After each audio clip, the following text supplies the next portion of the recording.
বাংলাদেশের যে চেতনা, বাংলা ভাষার আন্দোলনের যে চেতনা, এই চেতনা ধারণ করে আজকে কেন্দ্রীয় শহীদ মিনারে সকল শহীদের প্রতি শ্রদ্ধা নিবেদন করতে আমাদের দেশের সোনালী আসে সোনার দেশ পাটপুণ্যর বাংলাদেশ এই পাটের তৈরি পোশাক পরে এখানে তার শহীদের প্রতি শ্রদ্ধা নিবেদন করতে এখানে মূল আসার কারণ।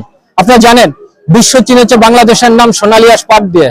আমাদের দেশ স্বাধীন হওয়ার আগ থেকেও কিন্তু আমাদের বিশ্ব চিনেছে পাটের দেশ, তা আমাদের পাটের দেশ বললে চলে।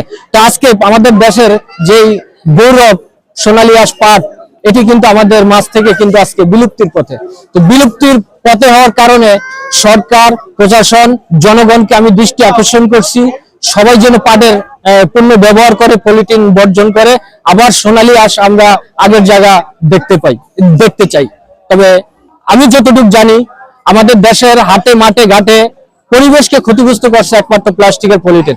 দেখেন ঢাকাতে যদি 10 মিনিট বৃষ্টি হয় অবশ্য কিন্তু ড্রেনের ভিতরে প্লাস্টিকের পলিথিন আটকিয়ে কিন্তু রাস্তা পানি ওঠে।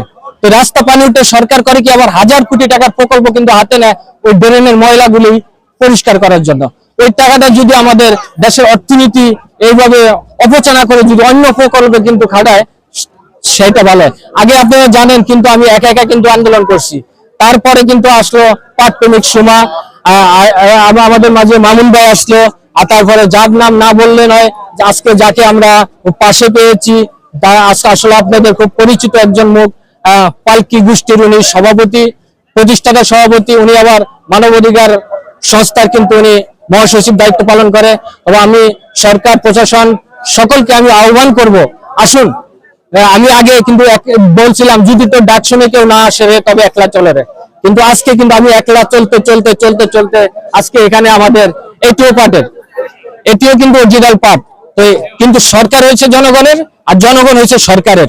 যদি সরকার আমাদের পাটের উপরে ভালোভাবে নজর দেয় তাহলে আশা করি কিন্তু সকল কিছু পূর্ণ পাটের তৈরি করা সম্ভব।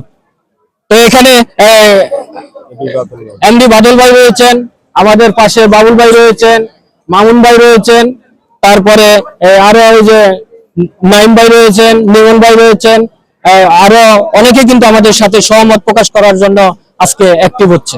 তা আমি আহ্বান করব দেশবাসীকে, সকলে যেন সরকার সহ সকলকে যেন এই পাটের পণ্য ব্যবহার করা উৎসাহিত হয়।